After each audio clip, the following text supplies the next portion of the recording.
go, man. Living out your dream. What's up, bro? We're from Texas. Awesome. Nice. Hey, guys, welcome back to Fourth Quarter Podcast. This is independent journalist Kiss the Comedian in Montecito. Today I'm here with My name is Tom Walters. Tom. First question for you is, what's your occupation? How did you become successful? Yeah, man, I'm an orthopedic physical therapist. I was just a normal physical therapist for a lot of years, saw patients, stuff like that. I got into teaching and then actually started an Instagram account and a YouTube channel, and I'm at 3 million followers now.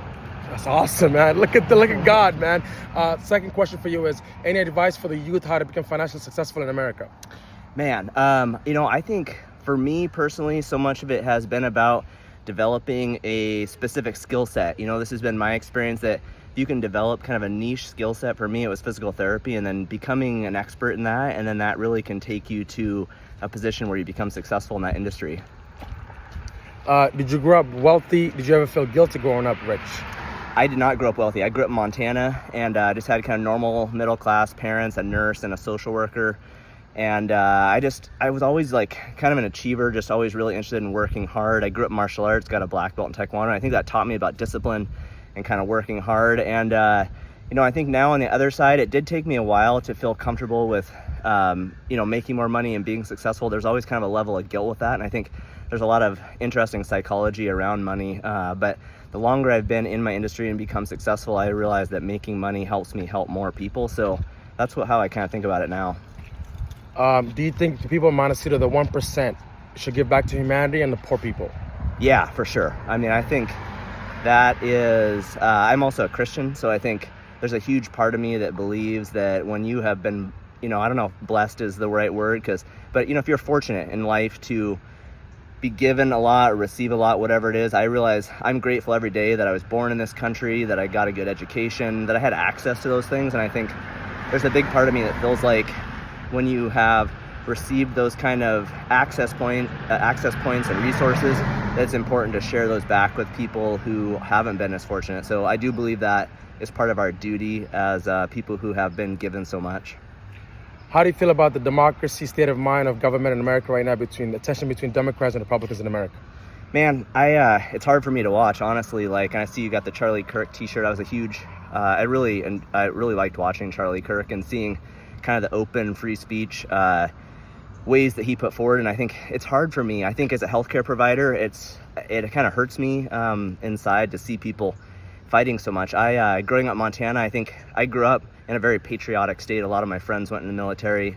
And again, I just feel so grateful to be in this country. And I hate to see people fighting over some of these things. And I think losing sight of the fact that the people who died before us in wars and put everything on the line to give us the freedoms we have, and to be able to live in a country with all of these opportunities to build a life you want. I think it really saddens me to see people fighting so much. And I think social media plays a lot of role in that. We hear the loud voices, the fringe voices, and we start to believe that everyone thinks that way. And I think we really need to get out into our local communities and just talk to people that are around. The more people you talk to in person, you realize that most people, we think a lot in the same ways, whether you're a Democrat or a Republican. I grew up with Democratic parents.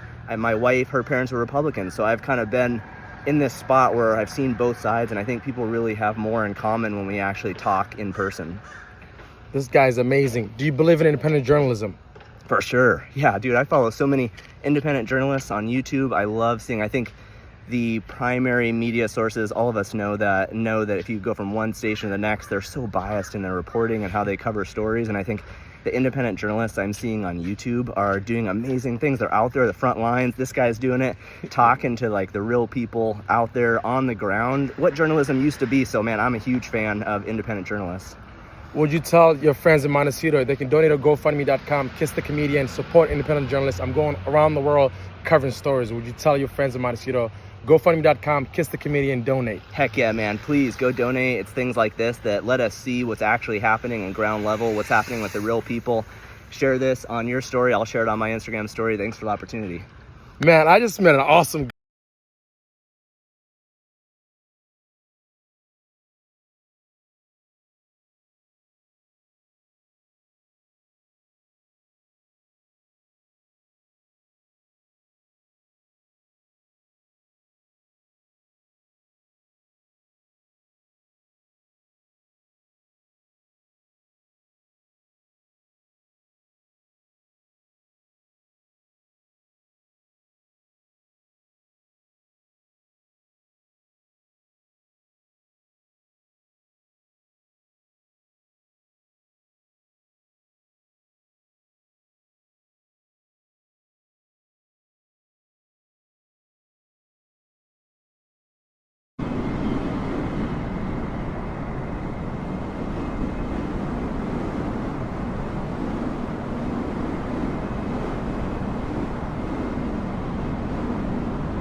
193, descend 4,000 unrestricted.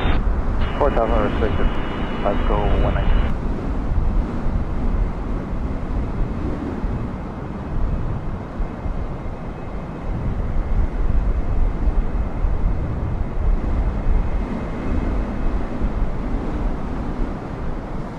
WestJet 115, cross Totem and speed 160 knots 4 left, Congress Tower now, 119 to 455. 1955, Totem 160 left, WestJet 115.